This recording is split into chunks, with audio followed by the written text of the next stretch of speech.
जैसे concurrent list, मतलब समवर्ती सूची, राज्य सूची और केंद्र सूची। तो जो शेड्यूल होते हैं उनमें 3 हैं। तो अगर कोई लॉ ऐसा है जो कंकरेंट में आ रहा है या फिर स्टेट में आ रहा है, तो वो डिसॉल्व कर सकता है। उसको लगता है कि हाँ, इसकी जरूरत नहीं है या इससे हमें कोई टफ लाना चाहिए या इजी लाना चाहिए। जैसे रासुका हटाने की बात चल रही है, कई बार हुआ है। जो राष्ट्रीय सुरक्षा कानून है रासुका, और मतलब इसको हटाने की बात चल रही है। इंडिया में जो फांसी है उसको हटाने की बात चल रही है। इंडिया में जो हैंग टिल डेथ है, इसको हटाने की बात चल रही है। तो लॉ को डिसॉल्व किया जा सकता है अगर वो लॉ जैसे ब्रिटिश पीरियड का है और लगता है कि उस समय उसकी नीड नहीं है ना, तो वो लोग डिसॉल्व कर सकते हैं, उसमें कुछ नहीं है। और सर यहाँ छत्तीसगढ़ में 2014 में गठन किया गया था विधि आयोग का, और अभी पिछले हफ्ते उसको डिसॉल्व कर दिया गया है। तो उसका कोई ऐसा मतलब स्टेटमेंट नहीं आया गवर्नमेंट का कि इस कारण किया जा रहा है या कुछ और, कोई भी स्टेटमेंट नहीं है, सिर्फ किया गया ऐसा है। और 2014 में बना था वो। तो विधि आयोग है ना, तो वो कर सकते हैं, ऐसा कुछ नहीं है ना। क्योंकि जो गवर्नेंस है उसको कम नहीं कर सकते वो। जैसे हम लोगों ने नीति योजना आयोग खत्म किया तो नीति आयोग बनाया। तो बहुत सारे जो है डिपार्टमेंट हैं या बहुत सारे ऐसे विभाग थे जो जब इस सरकार ने खत्म कर दिए, है ना। इन्होंने बोला ही था कि मिनिमम गवर्नमेंट और मैक्सिमम गवर्नेंस। तो आयोग को कम किया जा सकता है, ऐसा कुछ नहीं है। और ये गवर्नमेंट पे करता है। ठीक, जैसे मतलब हो सकता है कभी फ्यूचर में आईबी और रॉ एक कर दिया जाए, दोनों के काम एक ही बॉडी करे, है ना, ये हो सकता है। तो उसमें कोई, हाँ, तो वो कर सकते। देखो सीधी सी बात है, जो स्टेट लेजिस्लेटिव असेंबली है, विधान, देखो 2 चीजें है ना, एक तो है यहाँ पे संसद है ना आपके सामने, और दूसरा आपके सामने विधानसभा है, ठीक है, विधानमंडल ये है। तो 2 चीजें हैं, और दोनों में ही वो लोग हैं जो इलेक्ट हुए,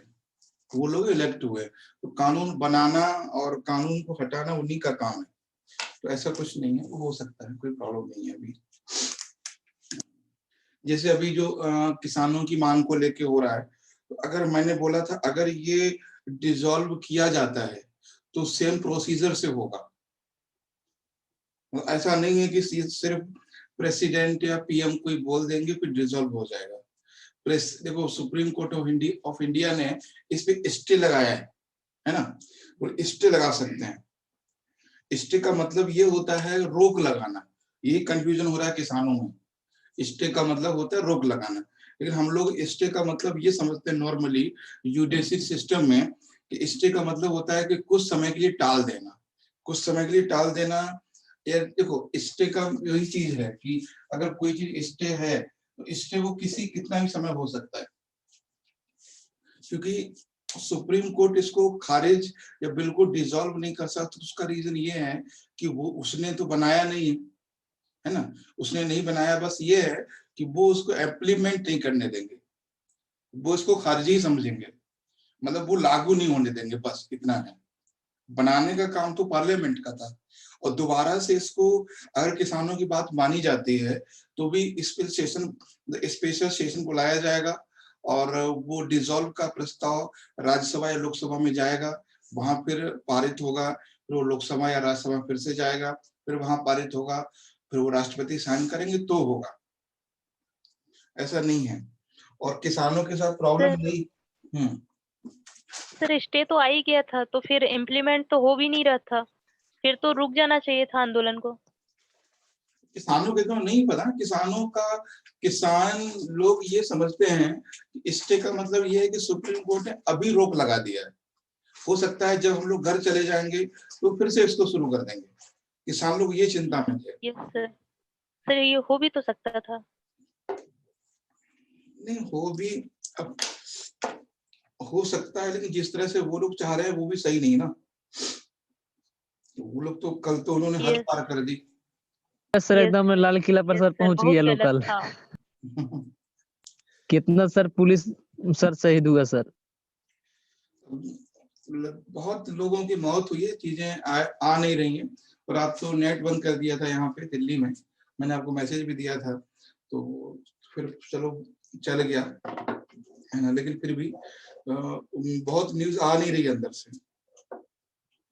लेकिन जिन जिन लोगों ने किया है वो खुद को माफ तो कभी नहीं कर पाएंगे, और सरकार तो करेगी ही करेगी। सर 5 आदमी को सर नाम आया है सर लिस्ट में, शायद सुबह केस दर्ज हुआ है सर, जो मेन आदमी है सर। नाम नाम की बात नहीं है इसमें, जो भी चेहरे दिखाई दिए कैमरा में वो तो छोड़े नहीं जाएंगे कैसे भी।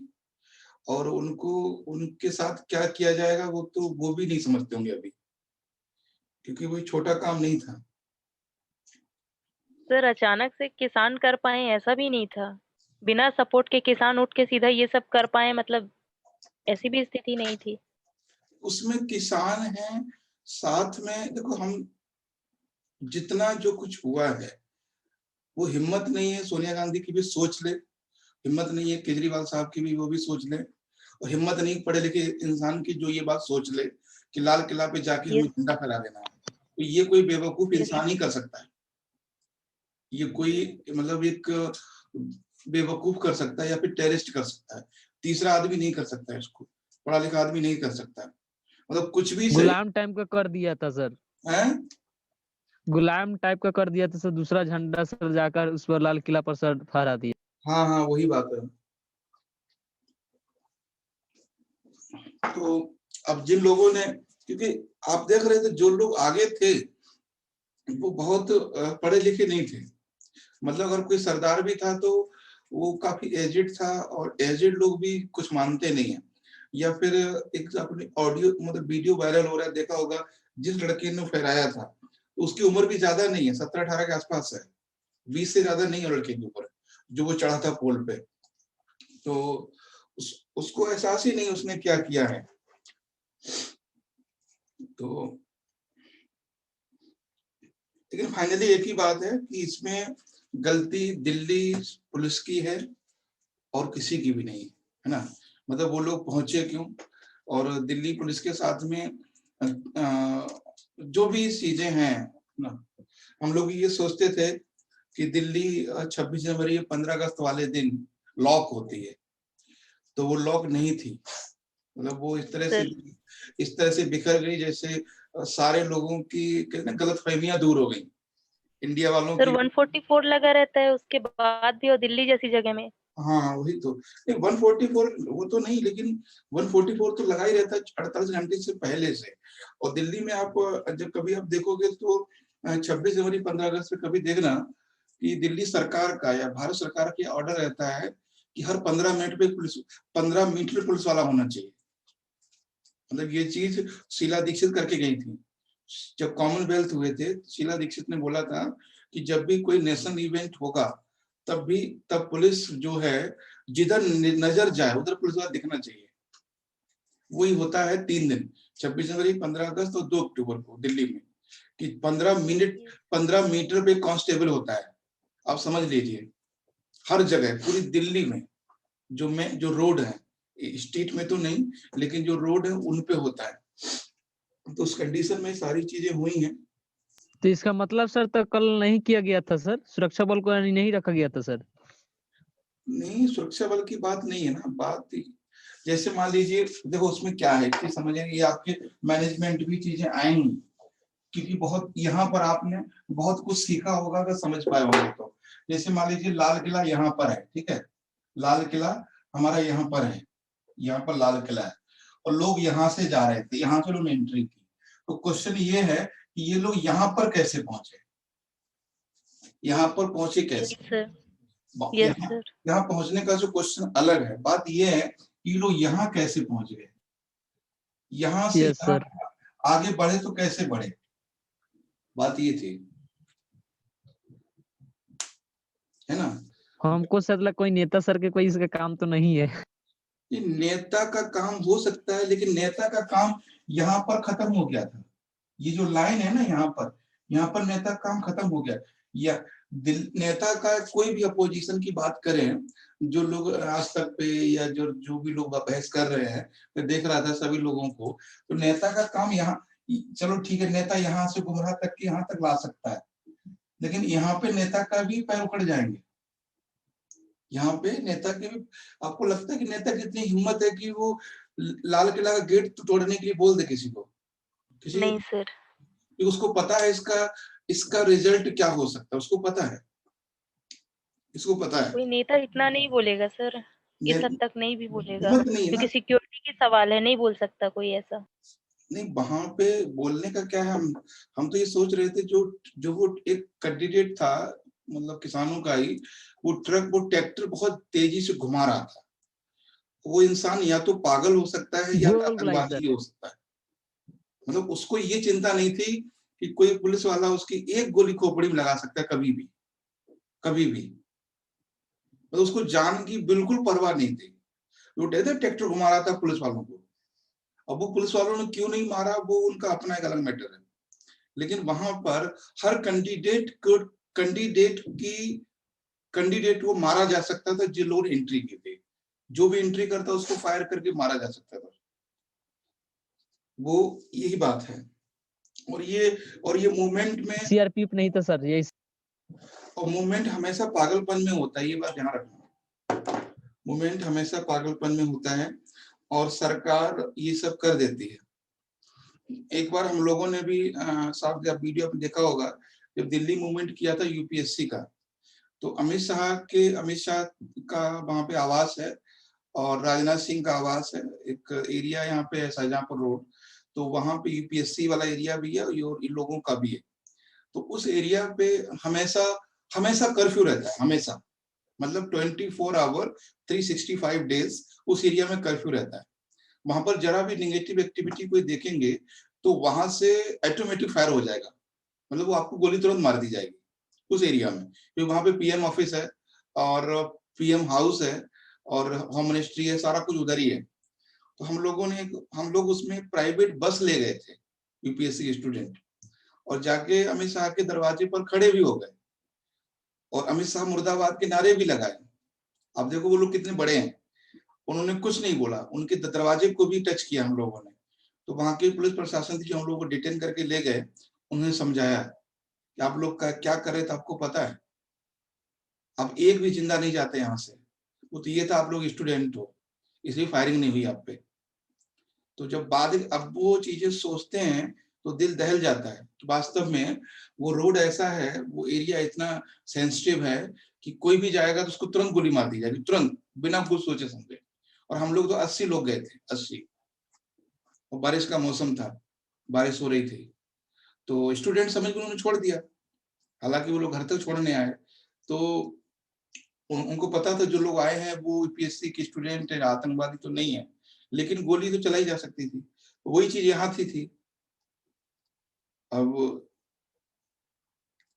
दो चीजें, अब जैसे 1984 में इंदिरा गांधी ने किया था, उन्होंने बोला था चुप मारो, है ना। यही चीज अगर मोदी जी के अंदर घुस जाती कहीं इंदिरा जी की आत्मा, तो वो भी बोल देते मारो, फिर क्या होता, है ना। लाशें जो है ना वो क्या कहते हैं बटोरनी पड़ती किसानों की, तो वो चीज समझ नहीं पाती और इसीलिए पुलिस वालों ने फायरिंग नहीं की, ठीक है, क्योंकि पता है एक गोली लगते ही वो जो भीड़ है वो मतलब तितर बितर हो जाती है, बहुत ही बुरा असर पड़ता है उसका, फिर कंट्रोल नहीं हो पाता वो, फिर तो लोग हजारों या लाखों से मरते, बिना फायरिंग से कंट्रोल नहीं होता, वो जलियांवाला बाग जैसी स्थिति हो जाती है। तो और ये था, लेकिन जो इंडिया गेट पे देखो क्या, कभी आपसे इंटरव्यू में पूछा जा सकता था कि पुलिस प्रशासन ने उसमें गोली का आदेश क्यों नहीं दिया या सरकार ने उनको क्यों फोर्सली वहां से नहीं हटाया, तो आप इसका रिप्लाई करोगे तो एक तो रिप्लाई ये है कि अगर हम फायरिंग करते हैं तो एक किसान मारा गया, 2 मारे गए, 3 मारे गए, उसके बाद जो मतलब होता वहां पे, ठीक है, जो भी प्रॉब्लम होती उसको कंट्रोल नहीं कर पाते, पहली बात। दूसरी चीज है कि पूरे देश में वो दंगा फैल सकता था, हमने लाल किला तक पहुंचने दिया उन लोगों को, ये दुख, ये दर्द, ये एहसास भारत के सिर्फ 15% लोगों को भी नहीं है, 5% लोगों को है। ठीक है, तो जो दिल्ली में लाल किला पे हुआ, ये एहसास सिर्फ हिंदुस्तान में 5% लोगों को है कि बहुत बुरा हुआ, ये माफ करने लायक है ही नहीं, है ना। और जिन लोगों ने किया वो खुद को ही माफ नहीं कर पाएंगे। समझदार होगा वो तो फांसी लगा लेगा, मर जाएगा वो।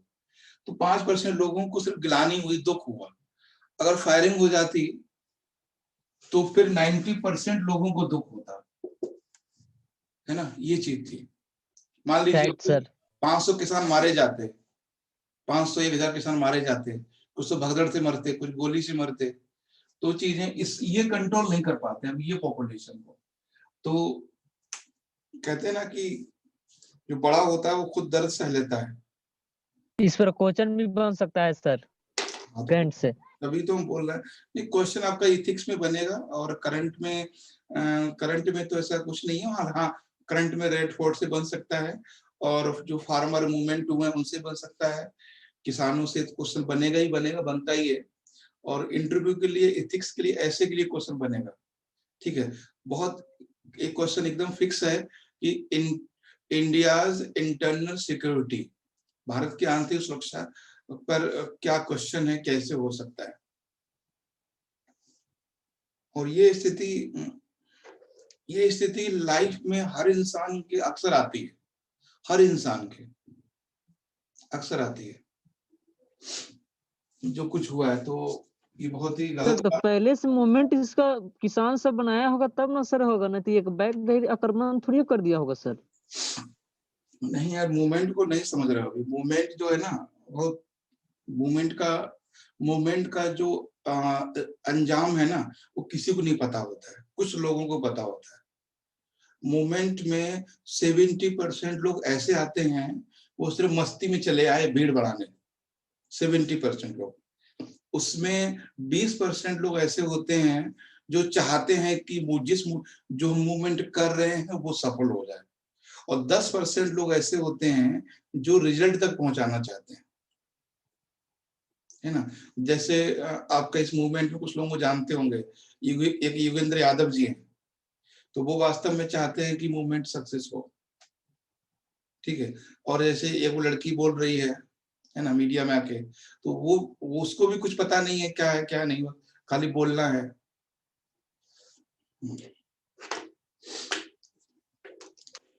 कभी भी योगेंद्र यादव से किसी ने क्वेश्चन पूछा ही नहीं है कि क्या आप जो चाहते हो वो एक दिन का काम है, नहीं है, किसी से नहीं पूछा। और सिर्फ इसका जवाब योगेंद्र यादव ही दे सकते हैं, ना तो वहां कोई कौन है किसान टिकैत, ना वो दे सकता है, ना वो लड़की दे सकती है, ना कोई और दे सकता है। 2-4 लोग हैं वो जवाब दे सकते हैं इसका कि हाँ एक दिन का काम नहीं है, इसमें कम से कम 1 महीने का समय लगेगा। ठीक है, और उससे ज्यादा हमें शर्मिंदगी इस बात पे होगी कि हमारे संसद ने जो कानून बनाया, हमारे देश के लोगों ने स्वीकार नहीं किया, और फिर से हमें वापस जाना पड़ा। एक तो ये धब्बा लग जाएगा हमेशा के लिए। दूसरा ये लग जाएगा कि आज हमने ये कानून को वापस करवा दिया, कल हम कोई और कानून लेके आएंगे तो कोई और कम्युनिटी या और कोई ग्रुप आके खड़ा हो जाएगा, तो वो भी हमसे बोलेगा इसको वापस लो। सर मेन रीजन यही है, सरकार इसे वापस नहीं ले रही है। हाँ, सरकार वापस से नहीं ले रही। हमने क्या नहीं, इस चीज को लोग 2 तरह से देखते हैं। या तो देखो इस समय देखो क्या है, इस यहाँ पे 2 तरह के लोग खड़े हैं। एक तो वो लोग हैं जो 2-3 तरह की चीजें हैं यहाँ पे। एक तो वो लोग हैं जो बीजेपी के हैं, जो बोलते हैं कि एकदम सही है ना। एक तरफ वो लोग हैं जो अपोजिशन है, वो बोलते हैं नहीं ये खारिज करो। ठीक है, तो ना तो ये सही है ना ये सही है। कोई ये नहीं बता पा रहा है कि ये खारिज क्यों नहीं हो सकता, कोई यहाँ पर नहीं है। प्रॉब्लम ये है, यहाँ पर कोई नहीं खड़ा, या तो इधर खड़ा है कोई या इधर खड़ा है, यहाँ पर नहीं है। भाई यहाँ वाले लोग बस उसको मान बैठे कि ये जो बिल आ रहा है वो गलत है। हो भी सकता है, हो सकता है अच्छा हो, नहीं बस फ्यूचर तो नहीं देख रखा किसी ने अभी से। कुछ नहीं है फ्यूचर। सर क्या गवर्नमेंट के लिए सोचने का भी समय है कि आने वाले समय में अगला कोई कानून करेंगे तो उससे पहले या तो एग्जिट पोल लिया जाए या कुछ ऐसा किया जाए, क्योंकि उसके विरोध में ऐसा हो सकता है, तो शायद कुछ ऐसा ऑप्शन भी वो लोग आगे के लिए सोचें, एग्जिट पोल? बड़े कानून। एग्जिट पोल समाधान नहीं हो सकता क्योंकि सर हर कोई इतना नहीं सोच सकता। एग्जिट कितने लोग होंगे जो पोल होता इन तो है चीजों 5 को साल। समझते हैं। एग्जिट पोल 5 साल में होता है ना, आप उनको इलेक्ट करते हो, आप उन्हें पावर देते हो, एमपी एमएलए बनाते हो। एग्जिट पोल ये लोग क्या करेंगे? जो लड़की को पैदा होते ही जमीन में दबा देते हैं। अगर कोई लड़की 15 मतलब 18 साल की 20 साल उम्र में विडो हो जाए तो उसका सर मतलब कर देते हैं, मुड़वा देते हैं। ये लोग क्या करेंगे? है ना? इंटरकास्ट शादी कर ली तो उसको मार देते हैं। ये लोग डिसीजन लेंगे? यही तो है जो बोलते हैं हम सब जानते हैं। अब हरियाणा, पंजाब, दिल्ली, यूपी वालों नहीं जानते हो क्या? या इंडिया के जो लोग हैं उनको नहीं जानते हो, है ना? मतलब अगर कोई कुछ भी, आप सारी चीजों को जोड़ सकते हो। क्या इनके भरोसे देश छोड़ा जा सकता है? अगर कोई ये बात बोले, जैसे आप लोग कभी आपसे क्वेश्चन ये एथिक्स में हो सकता है कि जो वो किसान कह रहे हैं वो सही है, तो किसान तो ये भी कहे लड़की पैदा होते ही उसको मार दो, या लड़की हो तो पेट में मार दो। तो ये मेन भी प्रॉब्लम तो वहीं आ जाती है ना कि जो हम अपना लोकल लीडर चुनते हैं उसमें हम अपना कास्ट देखते हैं, चचा भतीजावाद देखते हैं, भले ही कोई दूर दूर से रिलेशन ना हो, उस हिसाब से हम लोग वोट देते हैं। सबसे बड़ी प्रॉब्लम तो हम लोग की यही है कि अगर कोई अच्छा इंसान खड़ा होगा तो जातीय हम उसे सद्भाव वोट नहीं भेदभाव है देंगे। सर। हाँ, नहीं देखो, आप लोगों को ना दोनों चीजें इसमें एग्जाम के पर पॉइंट ऑफ व्यू सोचना है। आपको बिल्कुल इस बात पे नहीं जाना है कि किसान किस तरफ है, बीजेपी किस तरफ है, उसे नहीं सोचना। आपको चीजें सोचना है कि जैसे आपने देखा होगा ना कि जो आदमी थोड़ा, जैसे आप लोग यूपीएससी तैयारी कर रहे हो, यूपीएससी एग्जाम देते हो, तो आप लोगों का जो कम्युनिकेशन है ना, आप लोगों का जो बातचीत करने का दायरा है बहुत कम हो जाता है लोगों से। जैसे आप तैयारी में इन्वॉल्व होते हो, जैसे जब आप पहले तैयारी में, आप सोचना मैं कहाँ से जोड़ रहा हूँ इस चीजों को। जैसे आप जब तैयारी करने की सोचते हो तो आप बहुत लोगों से बात करते हो, अपने पड़ोसी से, रिश्तेदार से, मौसा से, फूफा से, जीजा से, चाचा से, और जहां हो सकता है दायरा करते हो। फिर जैसे तैयारी करने आते हो आपका दायरा कम होने लगता है, और कम होने लगता है, और कम होने लगता है। एक समय ऐसा आता है कि आप फैमिली के अलावा किसी से बात नहीं करते हो। उसका पर्पस जानते हैं क्या है? उसका उसका मतलब ये होता है कि आप जो सोच रहे हो, आप जो कह रहे हो, वो चीजें उन लोगों के साथ फिट नहीं बैठती हैं। आप जो समझा रहे हो उनको, वही चीज यहाँ पर है, किसानों के साथ है कि किसान लोग समझते सब कुछ है, लेकिन अगर उन्हें डिसीजन लेने के लिए दे दिया जाए तो वो भी नहीं कर पाएंगे। मतलब हम बहुत कॉमर्शियली हम एक बात बोलते हैं आपसे, ये चीज हो सकता है कुछ लोगों को पब्लिकली बोलेंगे तो गलत लगेगा। किसान को हम अन्नदाता बोलते हैं, ये बात ठीक है। कितने लोग हैं जिनको ये लोग फ्री अनाज दे देते हैं, है ना? आज मान लीजिए हम 8 घंटे 10 घंटे रात के 2-2 बजे तक, है ना, ऐसा कभी होता होगा शायद हम 3 बजे से 2:30 बजे से पहले सोते हैं। आजकल तो ऐसा हो रहा है कि सोते ही नहीं रात भर, तो सुबह 5:30-6 बजे नींद आती है आजकल। तो अगर इतनी मेहनत करने के बाद अगर हम वो पैसा से जाके गेहूं खरीदते हैं, आटा खरीदते हैं, तो मुझे नहीं लगता है कि वो अन्नदाता है। चीजें यहाँ पर हैं, तो रियलिटी उनको भी समझना है। मतलब यस सर। आपका जो पैसा है वो मेहनत का नहीं है। तो आप दिन भर रात मेहनत करते हो, जागते हो, सब कुछ करते हो, तो आप कुछ नहीं हो। या उसने कभी ऐसा हुआ है कि एमएसपी से कम दे दिया है? चलो हम मान लेते हैं आज की, कम से कम हम तो यही मान लेते हैं कि पूरा देश, पूरा दुनिया दुख में है, परेशानी में है, तो किसान संगठन ये कहते हैं कि चलो कोई बात नहीं है, आपने एमएसपी 2000 डिसाइड की है, हम आपको 1800 में देंगे। हम अपने देशवासियों के लिए हम इतना भला कर रहे हैं।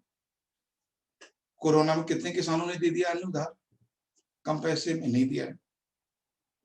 तो ये सारी चीजें हमें समझना पड़ेगा, और ये चीजें आपको रियलाइज करानी तो पड़ेगी वो सब किसानों समझता को भी। तब ना सर, वो सब नहीं समझ पा रहा है।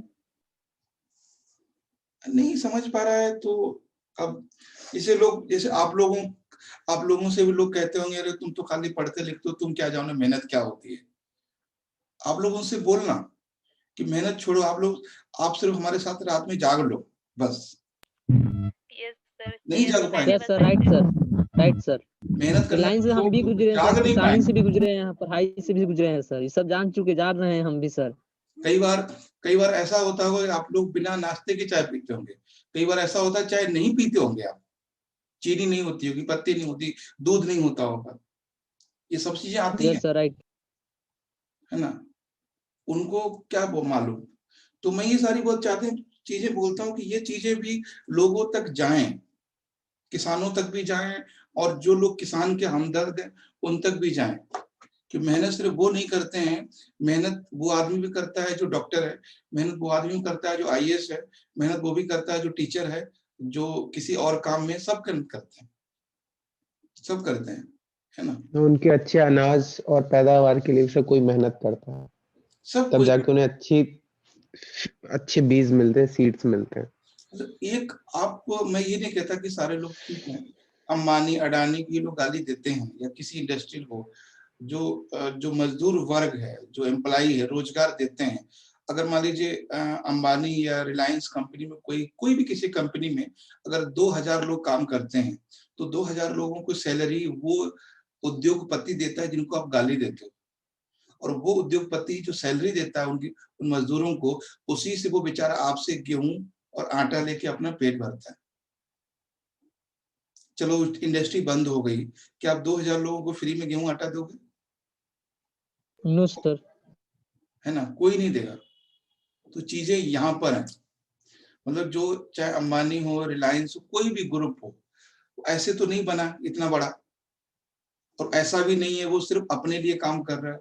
आप देखो करोड़ों लोग वहां पे काम कर रहे हैं एज ए एम्प्लॉय, करोड़ों लोग। क्या वो सारे लोगों को, मुझे नहीं लगता है कि अगर कोई भी अडानी अंबानी या कोई भी बड़ा आदमी है जो काम करना छोड़ देगा तो उसकी रोजी रोटी नहीं मिलेगी। अरे इतना तो उसका रॉयल्टी आता रहेगा। और सोचो आज अगर कोई भी कंपनी बंद हो जाए तो कितने लोग बेरोजगार हो जाएंगे, सारे लोगों को भूख मनरेगा मरेगा में काम मिल सब कोई पाएगा? सर, भूख मरेगा सर, कंपनी बंद हो जाएगी तो सब कोई परेशानी झेलना पड़ेगा। नहीं तो किसान लोग दें उनको लिए गेहूं चावल सब कुछ, जो लोग उद्योगपति। तो ये चीज आप और सब लोग, हम लोग जितने भी लोग हैं, खासकर पढ़े लिखे तो नहीं, कम पढ़े लिखों को एक तरफ हो जाते हैं कि अरे ये बैठे, थोड़ा उनको सोचो उनके बारे में, है ना। वो उद्योगपति भी या कोई भी मेहनत करता है, काम जिसके अंदर में कंपनी है, वो भी दाल रोटी ही खाता है ना। वो डेली मटन बटर चिकन नहीं खा सकता, है ना। वो ये हो सकता है आप लोग एक दिन में 300 रुपए खाना खाते हो, वो 3000 का खाता होगा बस, ऐसा नहीं वो 3 लाख का खाता हो। इतना ही हो सकता है, इतना ही हो सकता है और कुछ नहीं। उसकी थाली में वही चीजें होंगी जो आपकी थाली में होंगी। तो ये चीजें हैं। खैर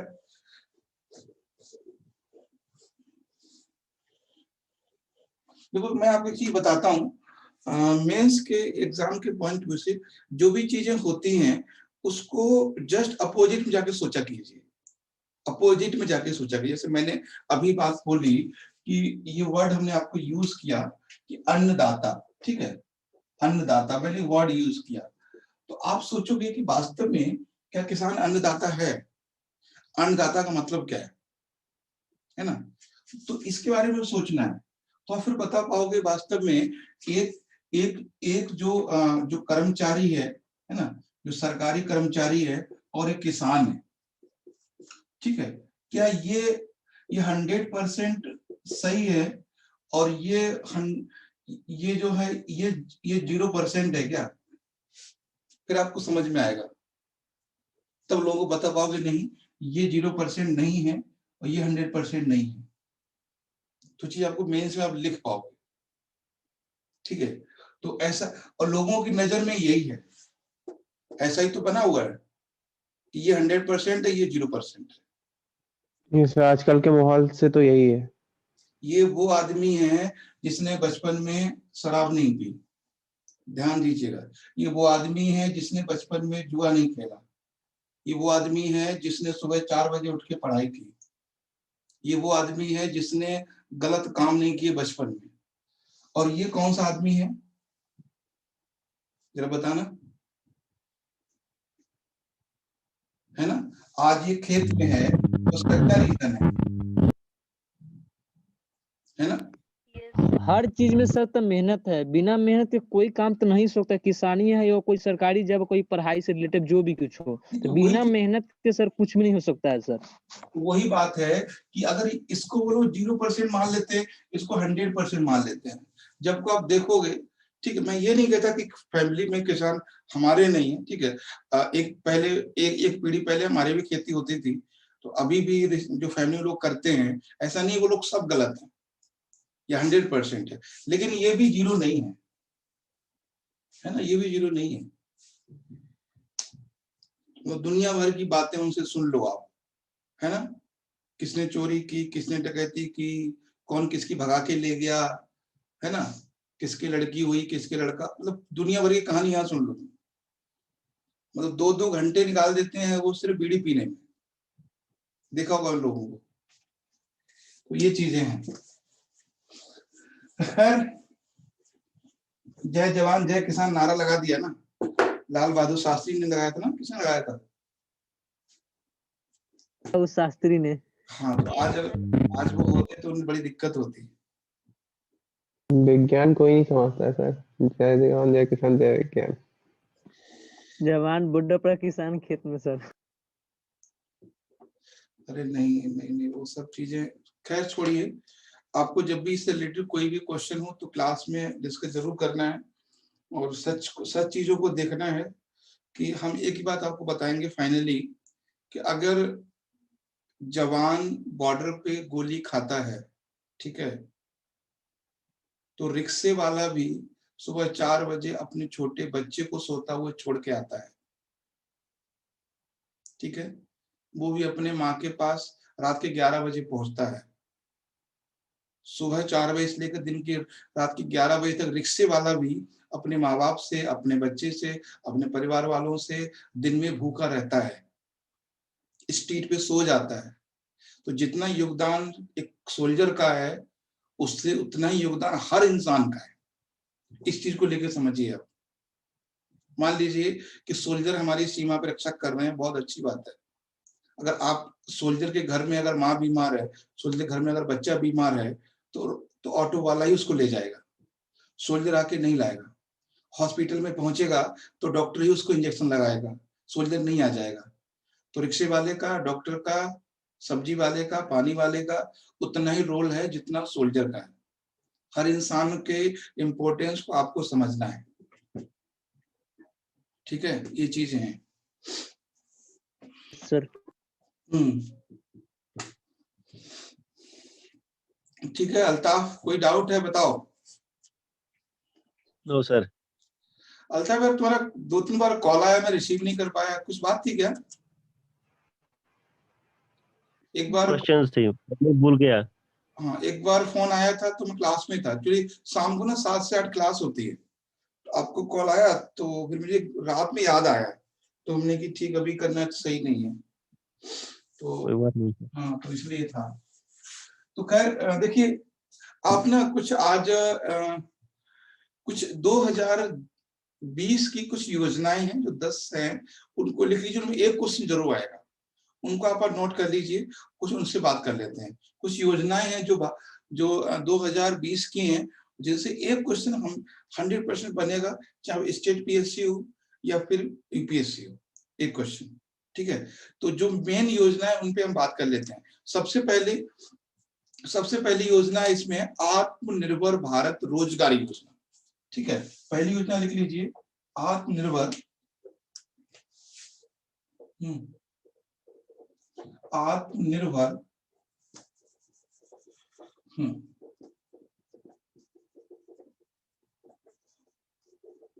आत्मनिर्भर भारत रोजगार योजना, भारत रोजगार योजना,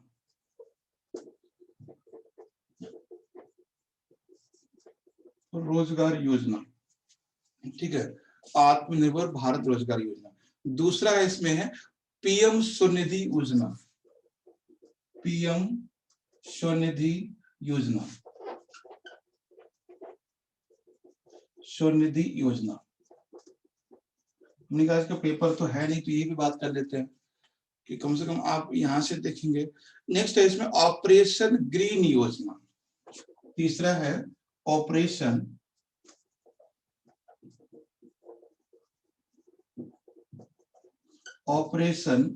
ग्रीन योजना, ग्रीन योजना,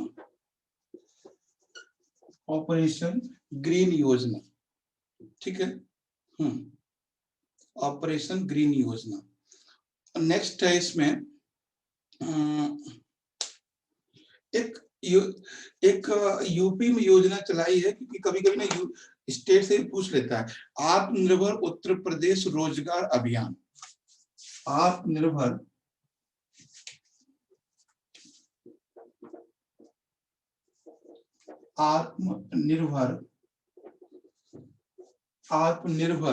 उत्तर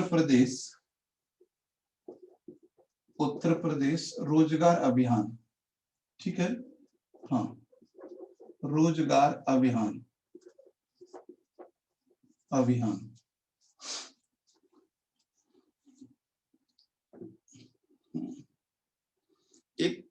एक और मत्स्य संपदा योजना, ये भी सर एक क्वेश्चन है सर।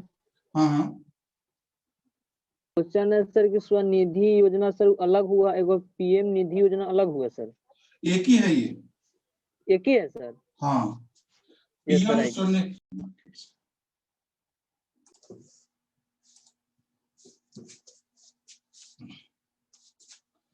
तो मत्स्य संपदा योजना, ठीक है, मत्स्य संपदा योजना।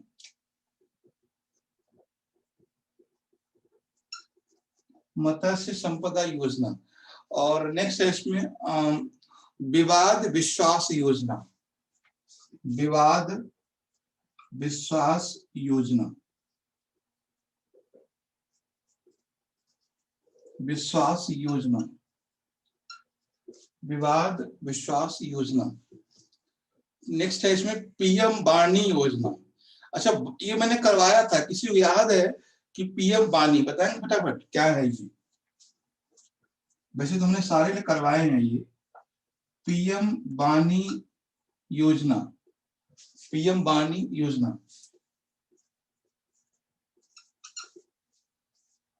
तो सिर्फ इतना बताना है किससे है ये?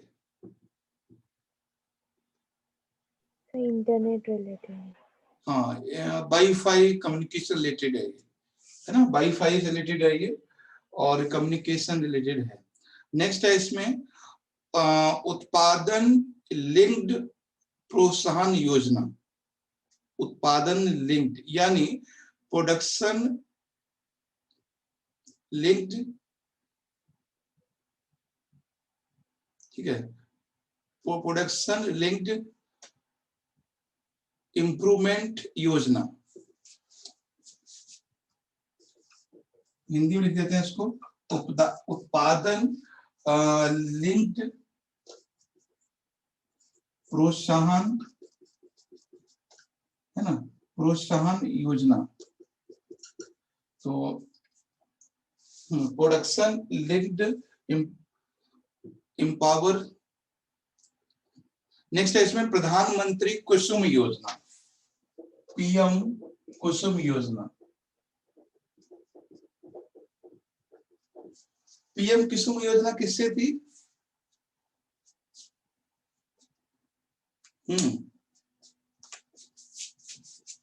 नेक्स्ट है इसमें पीएम सहकार आयुष्मान सहकार योजना। आयुष्मान सहकार योजना,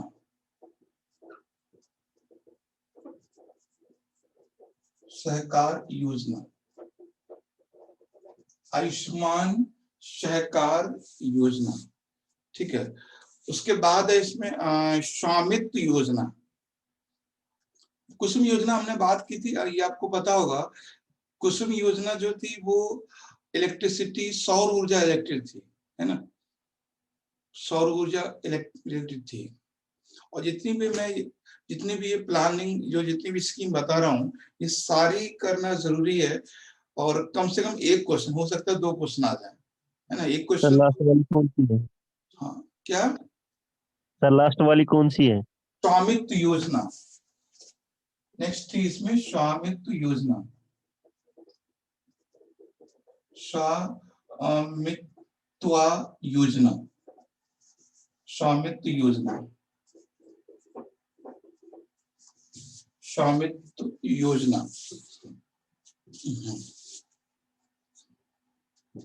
इसमें भी ये बहुत बहुत हाईलाइट हुई थी योजना। और मैं कल यही सोच रहा था कि जितना कुछ पीएम ने किया इस बार किसानों के लिए, उतना ही पीएम रात भर सो नहीं पाएंगे, ये सोच के। मतलब उन्होंने 6,000 रुपए पर ईयर उनको देने के लिए दे रहे हैं। और दूसरा ये जो पीएम स्वामित्व योजना, ये भी उन्होंने शुरू की। और 2022 तक डबल इनकम की बात की, फिशिंग पे बात कर रहे हैं। और बहुत सारी, मतलब एग्रीकल्चर पे सबसे ज्यादा अगर फोकस किया है तो अभी हुआ है। चाहे वो सर दूसरा देश खूब मजाक उड़ाया होगा सर अपना देश। दूसरा देश मजाक उड़ाया है, वो तो दूसरा देश का छोड़िए, है ना। हमारे देश में कुछ लोग ऐसे हैं कि जिन लोगों ने किया है उनके बारे में सोचिए ना, है ना। कुछ टाइम से सर ये मतलब अंतर आया अपने इधर, तो आया है खासकर बरेली बदायूं में। जैसे जब पीएम मोदी लास्ट ईयर तो जिस हिसाब से आए हैं बन के, फिर से जीत के आए हैं, और इस बार मतलब बनने के बाद से लोग फिर से इनको मतलब अजीब तरीके से मतलब पीछे बोल रहे हैं, गालियां टाइप दे रहे हैं। मतलब काफी लोकल, मतलब नीचे स्तर से मैंने देखा है कई लोग अब बात करते हैं, जैसे जिस हिसाब से पहले एकदम पीएम मोदी मोदी मोदी हो रहा था, वह उसका विपरीत चल रहे हैं अब लोग। अब तक तो ठीक चल रहा था। एक चीज मैं आपको बताऊं कि एक आपकी निबंध क्वेश्चन कभी ऐसे बन सकता है, challenges for future in India, या चैलेंजेस फ्यूचर इंडिया। तो भविष्य के लिए क्या क्या चैलेंज है हमारे पास। तो ये सिर्फ प्रधानमंत्री नरेंद्र मोदी की बात नहीं है। इस समय कोई भी आगे आएगा, कोई भी आगे आएगा। हम सीधा आपको एक एग्जाम्पल देते हैं। हम लोग बदलाव नहीं चाहते, हम लोग ही नहीं चाहते बदलाव। बदलाव खैर होना चाहिए, ठीक है, बदलाव की बात नहीं है। बात यह है कि जैसे मान लीजिए एक परिवार में मुखिया है, ठीक है, और परिवार में 3 लोग हैं, सपोज कीजिए। परिवार में मैं जो बात बताना चाह रहा हूँ ये बहुत काम आएगी आपके, कि जो निबंध अगर बनता है ना, चैलेंजेस फॉर न्यू इंडिया, ये लिख लीजिए कहीं पर, चैलेंजेस फॉर न्यू इंडिया, यानी नए भारत में चुनौतियां क्या क्या है, नए भारत में चुनौतियां क्या है, ठीक है, चुनौतियां, चैलेंजेस फॉर न्यू इंडिया। इस पे आपको लिखना है 1200 से लेकर 1500 तक, या कह सकते हैं 800 टू 1200, इस पे लिखना है। तो नए भारत की चुनौतियां क्या क्या है। अब रियल में देखो क्या होता है, जैसे मान लीजिए एक यहाँ पे मुखिया है, ठीक है, ये व्यक्ति है जो मुखिया है, इसके पास पहले ये लोग थे, मतलब इतने लोग थे, 4 लोग हैं, ठीक है।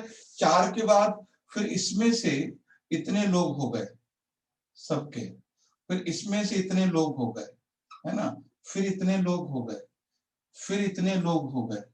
मेरी बात समझ रहे हैं, इनके फिर इतने लोग हो गए। तो ये जो नंबर ऑफ पर्सन इंक्रीज होता चला गया, बात समझ रहे हैं आप मेरी, ये नंबर ऑफ पर्सन इंक्रीज होता चला गया। जब तक ये इसमें सिर्फ इसमें केवल 4 लोग शामिल थे, 4 लोग शामिल थे, ठीक है। फिर 4 की जगह पे कितने हुए, फिर उसमें 8 हुए, है ना, फिर उसमें 16 हुए। तो जैसे जैसे अब 4 लोग शामिल थे इस फैमिली में, तो 4 लोगों की जो रिक्वायरमेंट थी वो एक कैंडिडेट कर पा रहा था, अपने माँ बाप की और अपने पत्नी की। 4 लोग हो गए, ठीक है। फिर उसके बाद उनके 2 बच्चे हुए, 6 हो गए। फिर 2 बच्चों के भी 4-4 लोग हो गए। तो मतलब ये क्या होता है, एक तरह से चेन डेवलप होती चली गई। अब ये इसके पास जो लैंड है वो इतना है ना, और लोग बढ़ते चले गए। लैंड का मतलब है उसके पास जो रिसोर्स है वो लिमिटेड है। एक माल्थस का नाम सुना होगा आप लोगों ने। माल्थस ने बोला था कि जो रिसोर्स हैं वो मैथमेटिक्स तरीके से बढ़ते हैं, और जो पॉपुलेशन है वो जियोमेट्रिक तरीके से बढ़ती है। मैथमेटिक्स का मतलब ये होता है कि जो रिसोर्स हैं वो ऐसे बढ़ते हैं, है ना, 1 2 3 4। ये माल्थस का कहना है।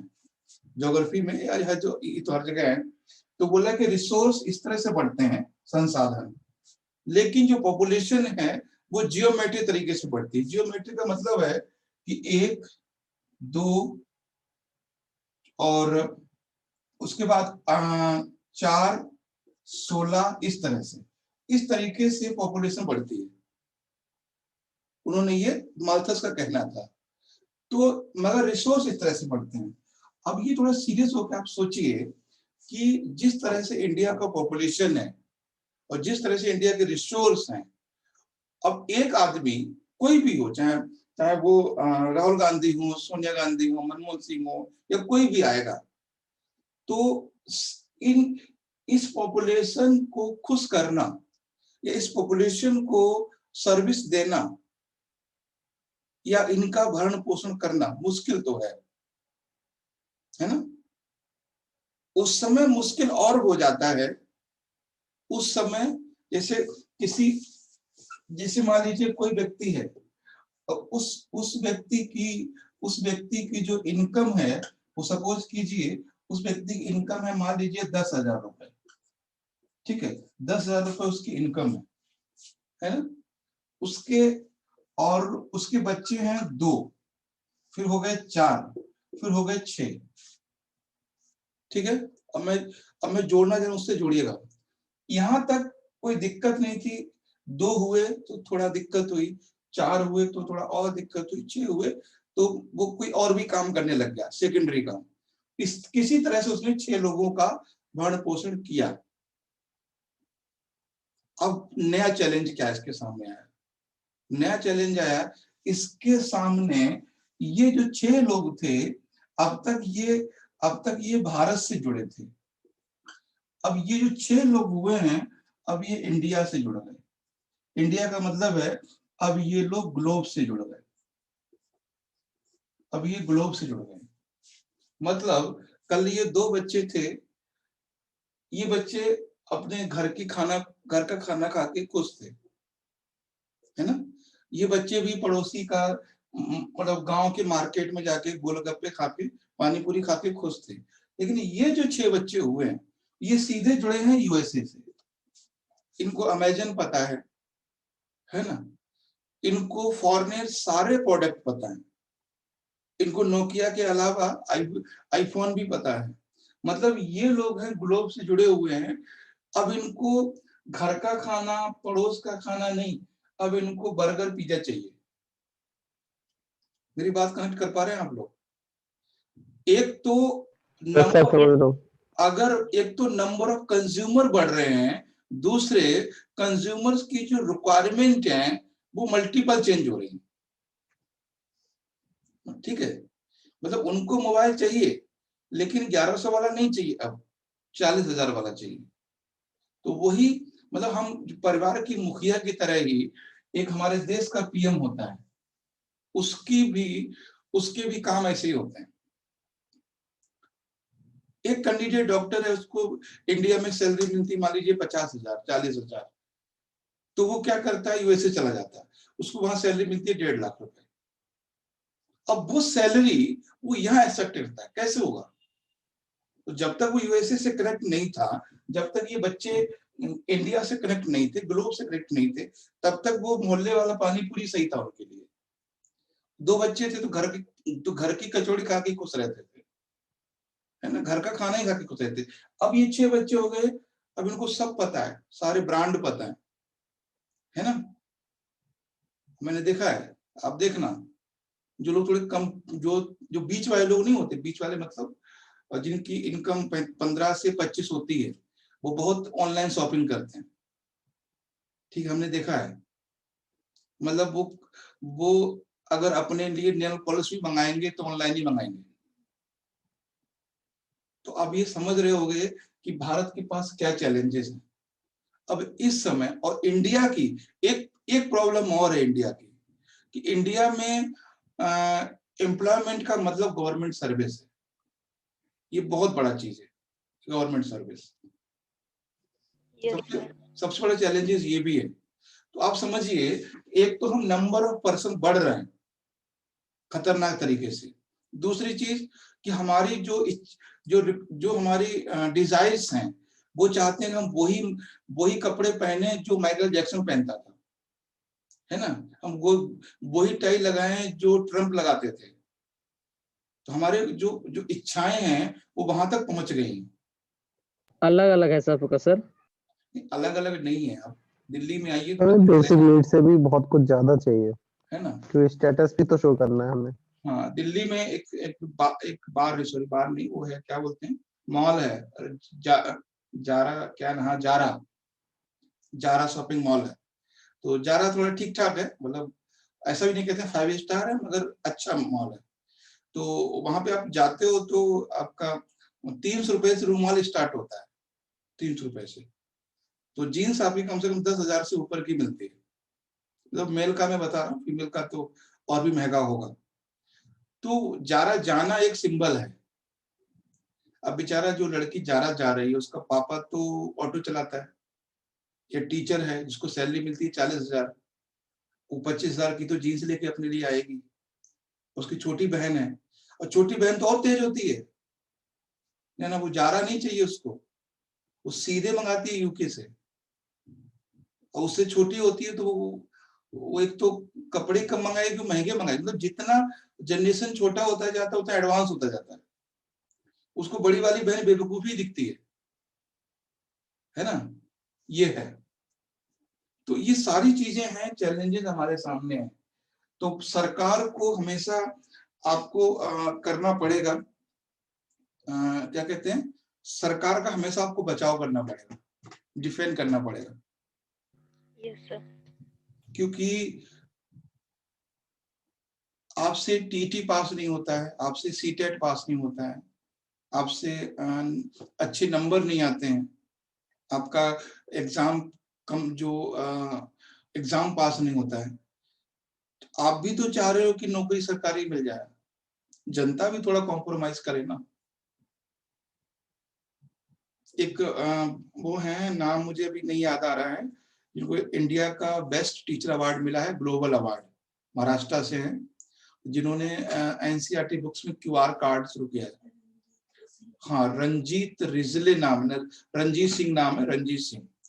तो उनसे पूछा गया कि सर बताइए कि गवर्नमेंट जॉब का मतलब क्या ये है कि अब काम खत्म हो गया। तो वो यही बोलते हैं, हाँ सच तो यही है, लोग यही सोचते हैं गवर्नमेंट जॉब का मतलब है अब काम खत्म हो गया।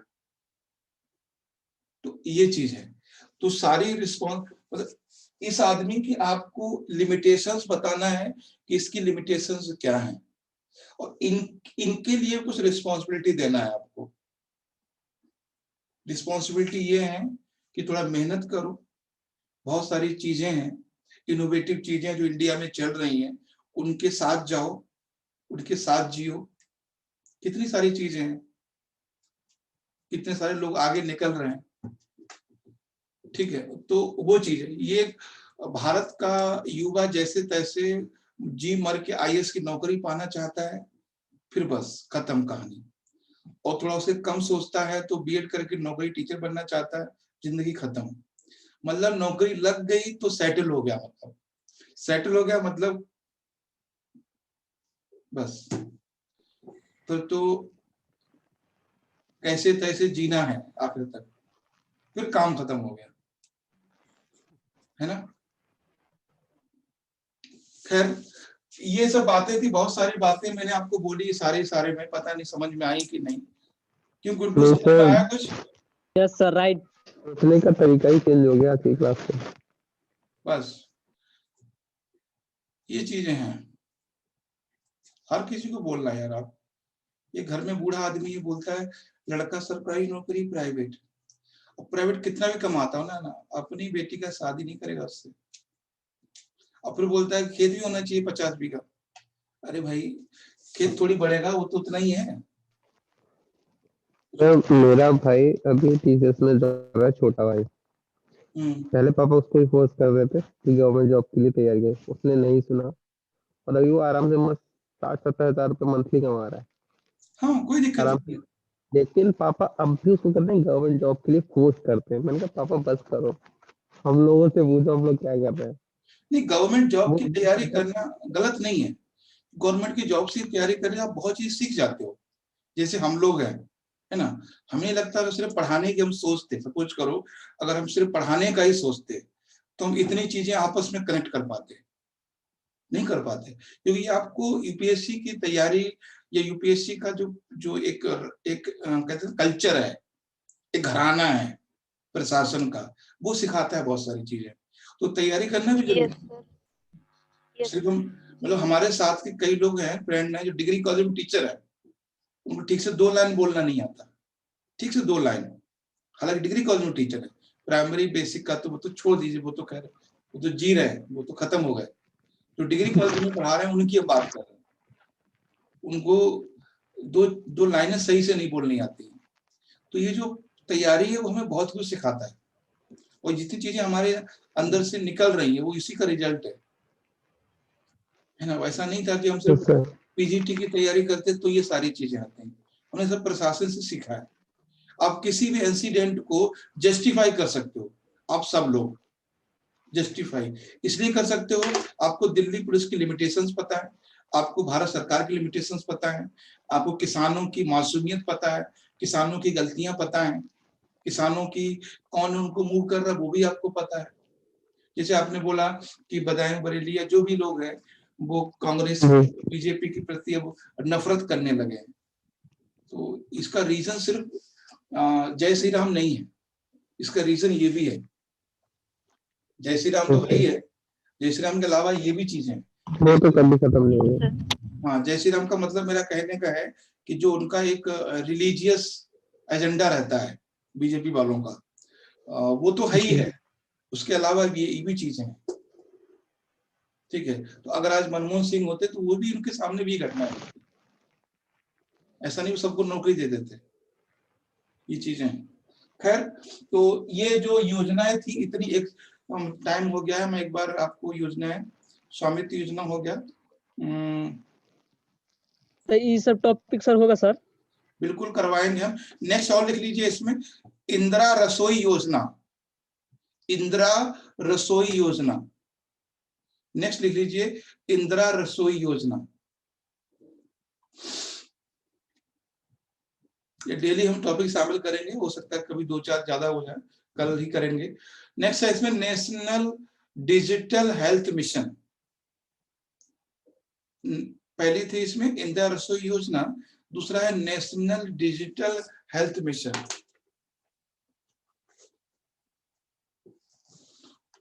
और नेक्स्ट है प्रधानमंत्री गरीब कल्याण योजना, प्रधानमंत्री गरीब कल्याण योजना।